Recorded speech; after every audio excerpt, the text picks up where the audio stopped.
What's up, everybody? You're listening to eXhuming the X-Files here on the Outpost Unknown YouTube channel. My name is Matthew. He is Jeremy. Hey, everybody. We got the lights turned on bright tonight to ensure that we don't get sucked into any black holes. Yes, that is correct. We are talking Soft Light, directed by James Contner and written by Vince Gilligan, who is the writer and creator of Breaking Bad, which I personally have never seen, but everybody says is like one of the greatest television shows ever. So I should probably get on that. Vince Gilligan did a number of X-Files episodes, and I will sort of chat a little bit about this in the special notes here at the end of our episode. Do you remember this episode at all from when you were a kid? No, no, I don't remember. In fact, well, we'll get to it later. But yeah, I don't remember this one at all. This one I do remember, and this was there was something about because I loved space stuff and black holes, and I can't profess to understand how any of that stuff works. I mean, I've watched a million YouTube videos, and I'm like, I don't get this. I don't understand the math. I don't really understand the concepts, but I really like that kind of stuff. I love space and all of that. And I remember watching this as a kid and seeing like someone getting sucked down and into like a black hole shadow of a person and thinking that was just like the coolest thing at the time that I had seen. I was like, wow, that's just such a wild, cool idea. So I'm interested to see what you'll say and how I'll react after rewatching it after all these years. But let's go ahead and talk about Soft Light. How does the prologue kick off here? So it starts with Tony Shalhoub looking for a fix. It looks like he's like kind of bumming around. He's clearly tired, wired. He's looking for somebody. He goes into an apartment building or a hotel, and he just starts beating on this door like gently, like, "Hey, Morris, open up! I need your help." And Morris is on the inside, like eating dinner or having a drink or something, or trying to. He's watching TV and he's just sitting there, "Come on, man, help me out." Blah blah blah blah blah. And eventually, you find out that he's not actually the guy that they keep cutting to. That's inside of the apartment is not Morris. It's the guy across the hall from the apartment behind him. You And somehow, Tony Shalhoub's like his shadow starts creeping across the floor and then goes somehow underneath the door and into this guy's apartment that's just staring at him through the peephole, like trying to figure out why his neighbor is, getting his door beat down. Soon as his feet touch that shadow, he just sinks into the floor and just dissolves into this pile of like blackened ash almost. But he's Yeah, just it's like completely glowing gone. blue, like energy or something like that. And then that's the title screen. Like, holy shit, what happened to this guy? Yeah, and I love this opening sequence. I love how it kind of plays out because you're like, "What is going on here?" And then that I remember from as a kid not understanding what was actually going on because I'm like, "Okay, the shadow comes through," but I didn't quite put together like some dude kind of like the shadow is what necessarily caused this guy to I don't know disintegrate for lack of a better word. But I love this. And Tony Shalhoub, he's a great actor.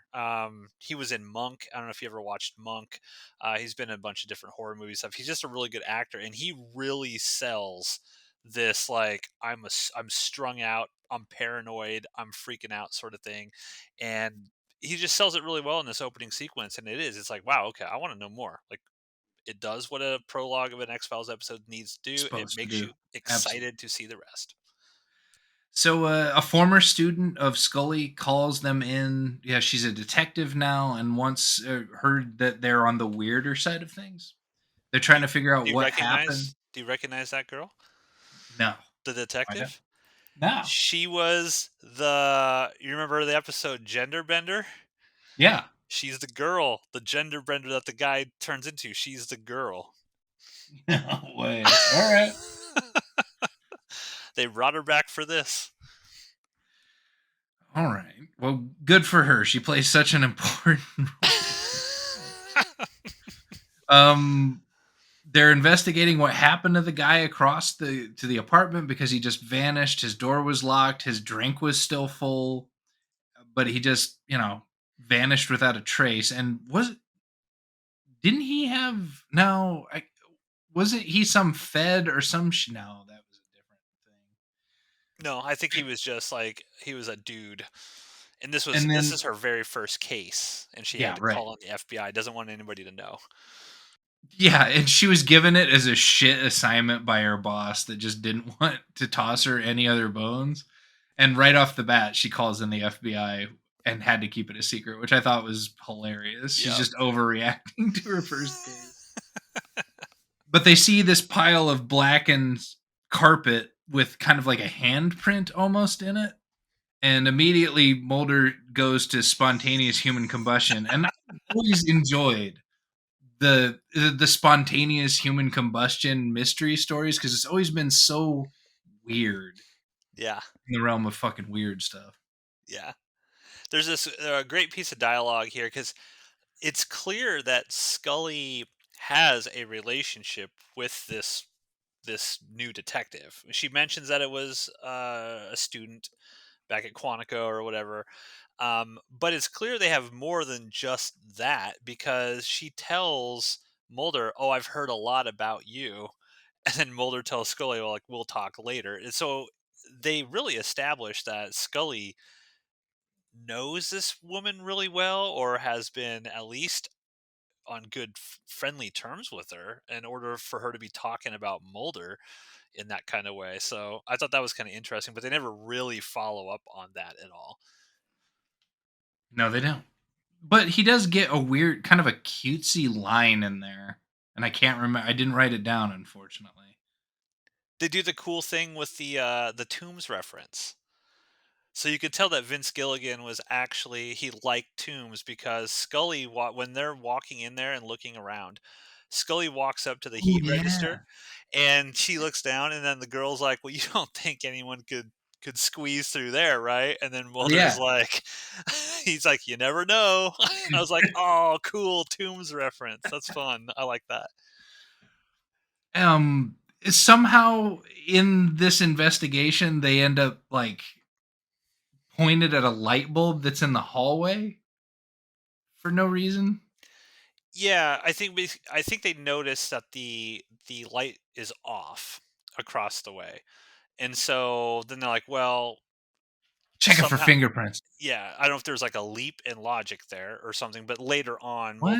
The next place, Mulder finds one. He's like, oh, it happened again. And then they find the fingerprints on it. So, Yeah. So yeah, they go and visit this woman who I can't even remember why they went there.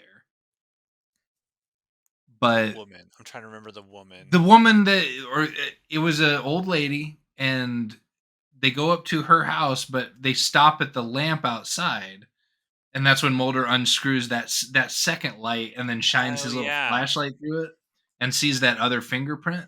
And that's Yeah. how they find any information out about whoever this person is, but it's happening for the weakest of reasons. Like I could walk down my neighborhood street and probably half of the fucking light bulbs outside of people's houses are burnt out. Like I, I'm not buying that bullshit. But anyway, Sorry, Vince. Poor writing there, buddy. they find that full thumbprint. They did they find another pile of ash in that lady's house? I can't. Why did I? I just got a gap in my notes Yes. here. I must. So I'm trying to remember. I think remember when they leave the apartment with Yeah, Scully's friend, Mulder's like, "Let's go find out the previous victim because that wasn't the first victim that had that sort of thing." And that's so they go right. there, and that's how they encounter all that stuff. And then they find the secondary print. They figure out, I believe, kind of who they're looking for was an employee of some. Polarity magnetics. Or no, they don't even make that connection yet. They just figure out that all of these people had been murdered shortly after they left a train station. Yeah, so there's kind of a cute moment when Mulder pulls out like this weird red light that he's got or something and finds the fingerprint, and there's a Batman reference because Scully says for your birthday I'll buy you a utility belt because Mulder's all excited that he's able to find this fingerprint, but they run the fingerprint through the systems and there's nothing that comes back. That's right. But they do know. I can't remember the exact reason why they know there's something at the train station, but then they start watching all the tapes. They have like 18 hours of tapes they have to watch, and then just like immediately Mulder Just spots. yeah, that's fucking Tony Shalhoub right there. Yeah, it's Yep, him. it's They Mulder. zoom in on his jacket. They see the little logo for because he apparently never changes clothes. Yeah, Um, they go to the train station, and Mulder just sits in his spot and stares at his feet like he was watching that dude do in the video, trying to figure out, what the hell was he staring at? What was he thinking about? What was he doing?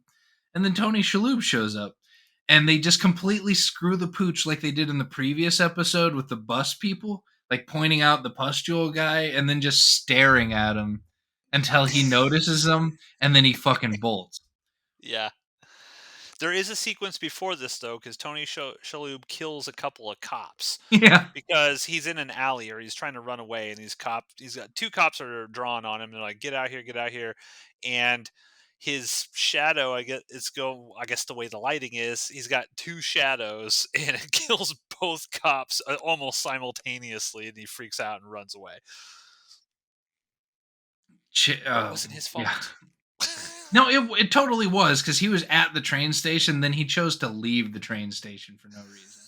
You end up finding out that it's the shadows. He was trying to isolate some particle, and he ended up discovering dark matter. But he ended up like hanging out inside of some particle accelerating chamber when it got locked, which was strangely like the turbine episode where the dude got ground up and Yeah. became a ghost. It even Oh looked yeah, kinda you're like the right. same room almost. They just covered up the turbine with, like, some equipment they wheeled into that room. Oh But yeah, I wasn't anyway, even thinking about that. You're right. he gets locked in that room. Something about his shadow getting burned into the wall turned his shadow into dark matter, and when people come into contact with that dark matter and nothing else, just people, they end up becoming nothing, like, just Yeah. disappearing into the It's like a void. black hole they get sucked into, like it rips all of their atoms apart and stuff like that. And Mulder and Scully actually, when they see the logo, they actually go to this polarity magnetics, which apparently has been closed for quite a while, except Morris apparently is the only person still in this building doing shit. They never explain why this guy is there. But he gives the whole story about how, he had left the room, and I think Tony Shalhoub's name is Chester in this, and Chester walks in and he accidentally locked himself in there, and he couldn't turn off the machine once the countdown has started, and then he got bombarded like Bruce Banner or something with all of these things. But Morris, there might be a little something more going on with Morris. He kind of is spying on Mulder and Scully while they're in the particle accelerator chatting about what could happen. I don't trust Morris. But he didn't lock the door and also blast them, so That's maybe true. it's not all bad. But anyway, Tony Shalhoub is hanging out at the train station as frequently as he is because the entire place is just bathed in light. There's so much light in there that there's no real shadows around. So he's just trying to not die. But he's also not trying to get caught by the government. Was it? No, no, no. He No, it thinks the was government's after them. gonna. Yeah. Was he the brains? He was talking about getting brains sucked. Yeah. Yeah. He's like, they're going to do the brain suck they always wanted to do to me.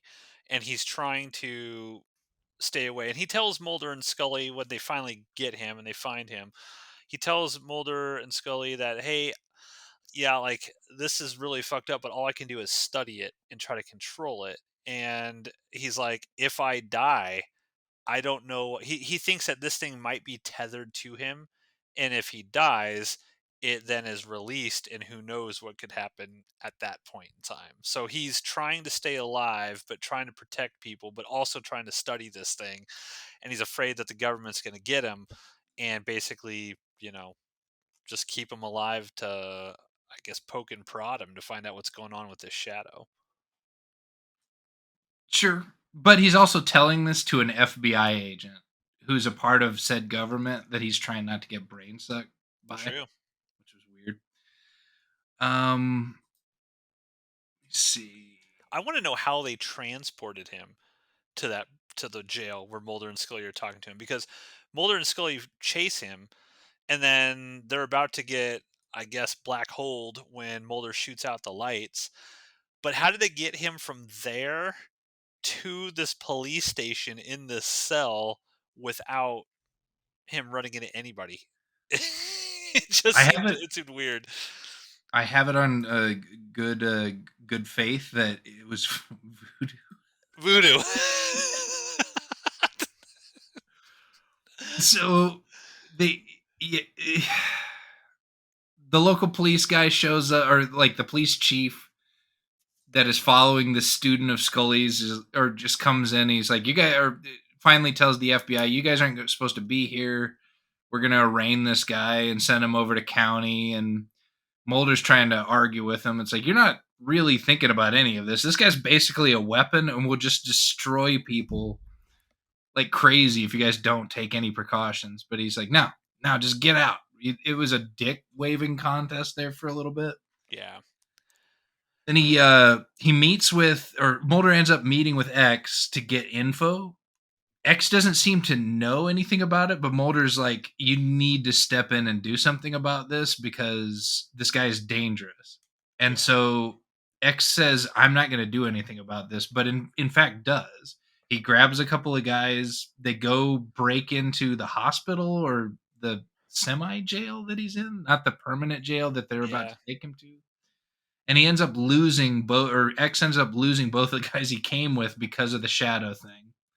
He draws down on Tony Shalhoub as Tony starts like escaping from this place and chooses not to shoot him, Yeah. which was weird I because thought it was weird too. it felt like he was there to stop at what could potentially be a huge problem, because he took what Mulder had to tell him at face value. Like, okay, it's real. This is dangerous. I need to get involved, but didn't shoot him. Yeah, and I think that's explained at the very end of the episode, where it was kind of like, I think X's thing is like, if I shoot him and kill him, there's no opportunity to study what's going on here, so I kind of have to let him go. I guess that's what they are insinuating at that moment. Um, but yeah, I was confused as well. I didn't understand what was why X would do that. I also didn't understand, like, X does a lot of shit in this episode. He gets a good supporting role here. I mean, he's doing some action shit and pulling guns down stuff. But yeah, I did think it was a little confusing. I have in my notes. I said, why did X not kill him? Because it seemed like he was there to contain a threat like Deep Throat would have, Yeah, but that wasn't the case. So Tony Shalhoub ends up running down Morris at the science place. The young detective shows up, and Chester just ganks her with her shadow. straight up murders her. Yeah, yeah. Straight Is up. all of the other people, like, you could tell he was super guilty about anybody that had been hurt prior to this, but because she had a gun on him and was fixing to arrest him, she ends up killing him.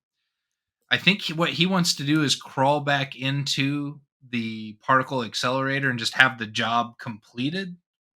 Yeah, So he doesn't get brain sucked. He's never going to go back to normal, but he can vanish. He can disappear. So Morris agrees. He shuts him inside of the particle accelerator. But then we find out that Morris is working for somebody, I knew I didn't and that trust that guy. By they cut away to him earlier in the episode, and he just looks. He had that ominous look towards Mulder and Scully. It's like they gave it away. and he calls whoever this entity is that he works for. Is like, yeah, I got him. Yeah, he's locked up. Bam, gets shot in the back of the fucking head, and X shows up. And X starts staring through this little porthole into the particle accelerator, scaring the shit out of Tony Shalhoub. Scared the shit out of me too. That was an ominous looking face. It was. It was. But apparently, or at least what we're led to believe, X fires up the particle accelerator, does what Tony Shalhoub wants to do, because by the time Mulder and Scully show up, they look through the cameras, they see Tony Shalhoub sitting in the corner.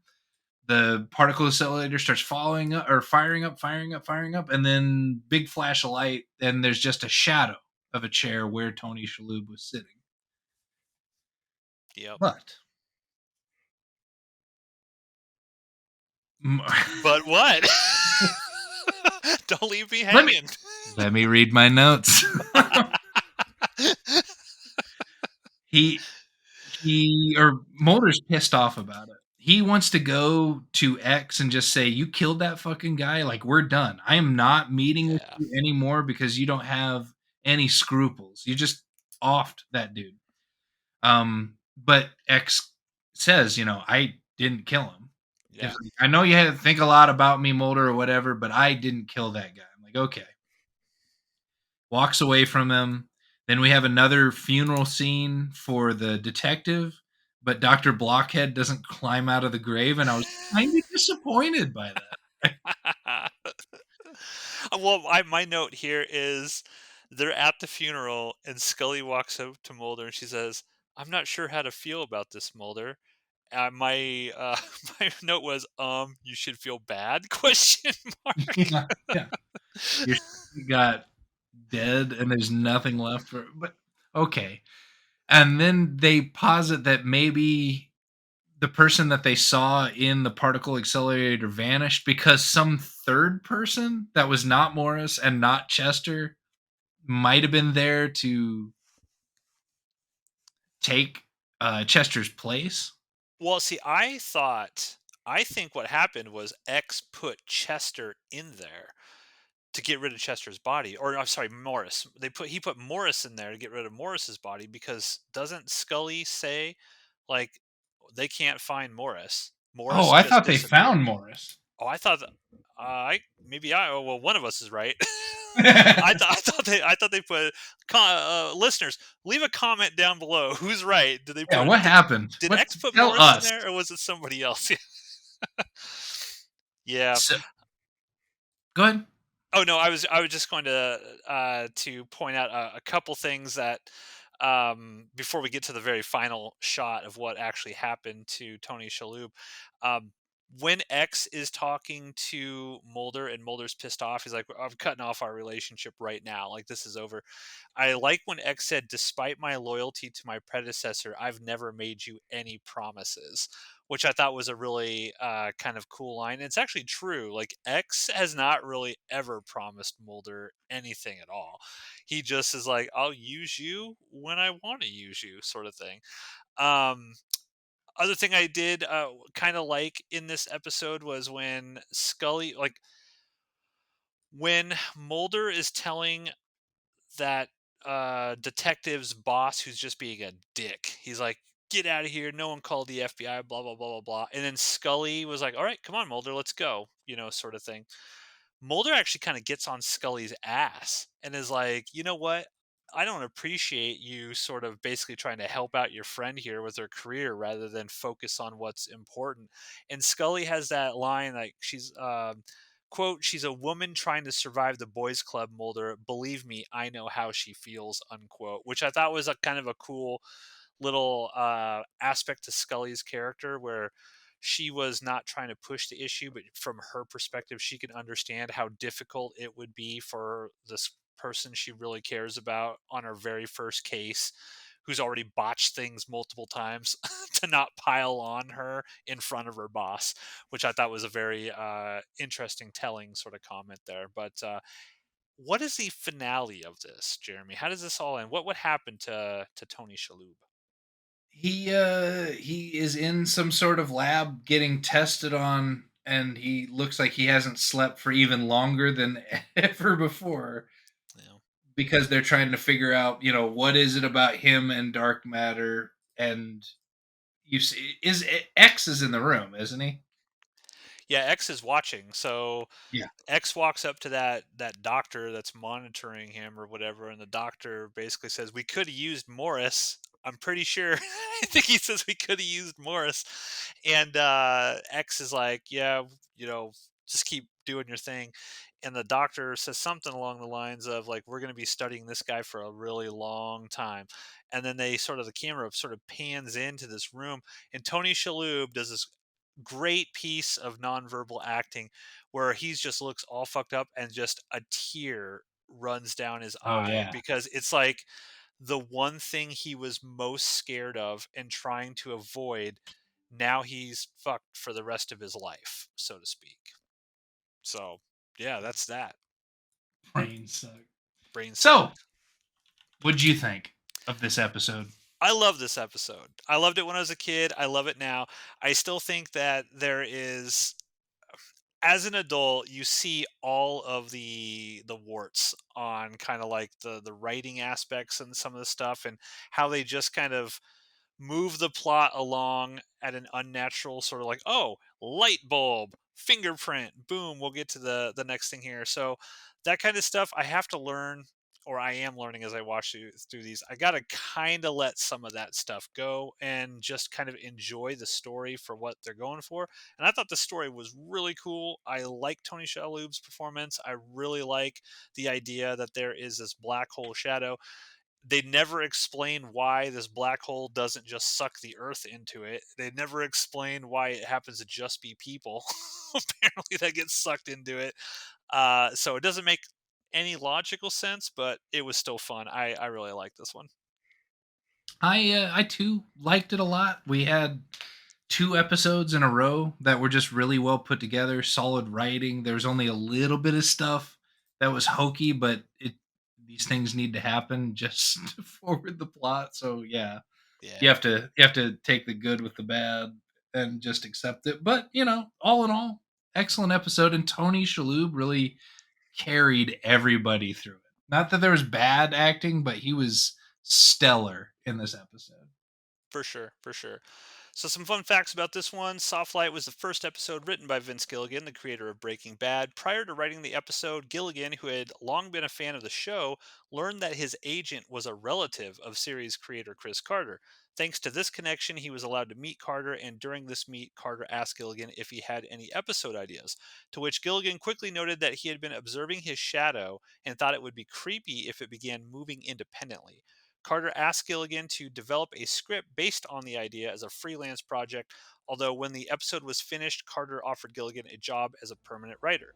This episode was thus one of the first episodes to be written by someone from outside the main writing staff of The X Files. And originally, the script called for Banton's shadow to be able to move independently. Carter and writer Howard Gordon rewrote the story to remove this aspect, which ended up saving an enormous amount of money in animation costs, according to Gilligan. After reading the first draft, Carter also felt that Banton's fear of having the government control him should be, quote, more than just paranoia, quote. He thus wrote X into the story. Writer Frank Spotnitz later noted, it had been a long time since X had done anything, and the character really needed to grow.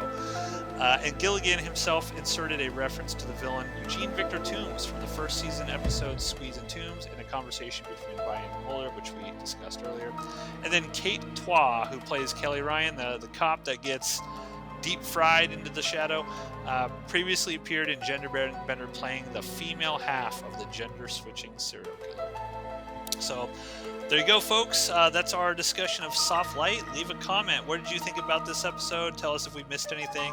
And definitely tell us, was it Morris in there? Or was it Yeah. some random third party that was in there? And next week we will talk about an episode called Our Town. So grab a bucket of chicken, sit down Friday night, and listen to Exhuming the X Files here on Outpost Unknown. See you then.